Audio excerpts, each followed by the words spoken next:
नमस्ते, मी वंदना पुन्हा एकदा माझ्या चॅनलमध्ये तुमचं सगळ्यांचं स्वागत। तर आपण 34 छातीचा प्रिन्सेस ब्लाउज कटिंग करणार आहोत।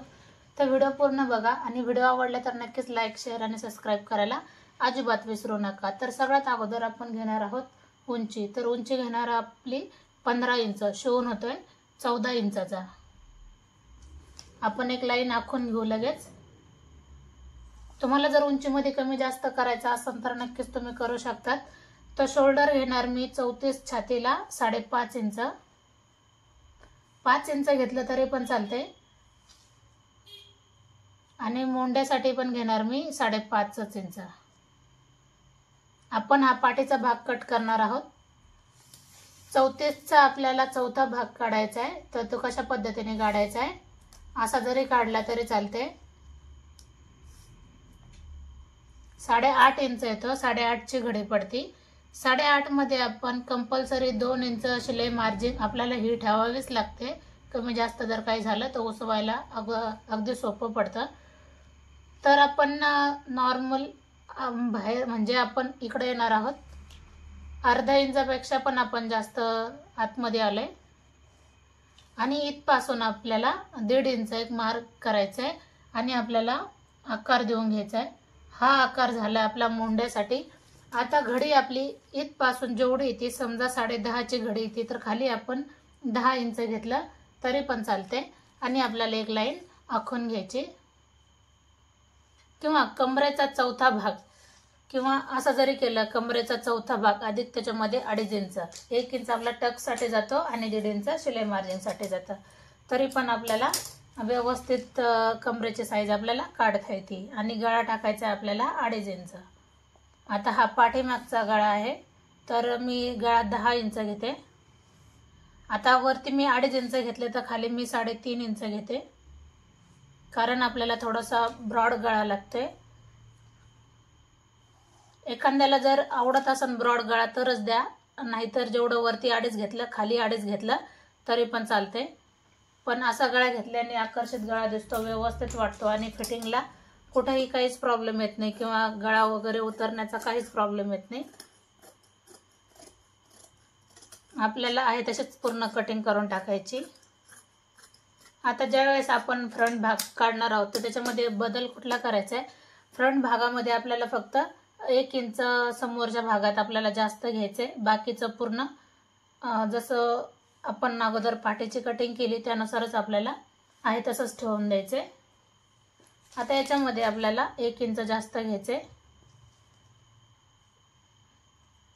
आता ही लाईन आपण आखून घेऊ।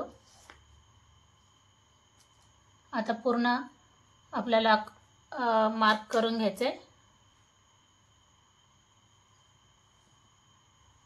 आता बघा आपल्याला इथे दिसतंय थोडंसं, तर मी त्यानुसारच आखून घेते। आता आपल्याला मोंड्यामध्ये बदल करायचा आहे।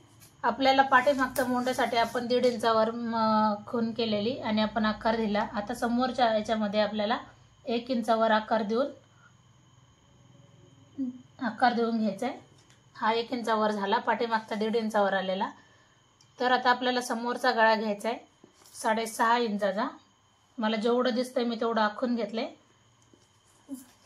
आता आपल्याला 1 इंच, हे कसं घेतलं 1 इंच बघा, अशा पद्धतीने ही उंची आलेली, आपण 1 इंच एक्स्ट्रा घेतलेलं। तर ही लाईन मी पूर्ण आखून घेते। आता आपल्याला काय करायचंय, गळा झाला। आता आपल्याला टक्स पॉइंट घ्यायचा, 9.5 इंचावर घेतला किंवा 10 इंचावर घेतलं तरी चालते, कस्टमरची हाईट जास्त आहे।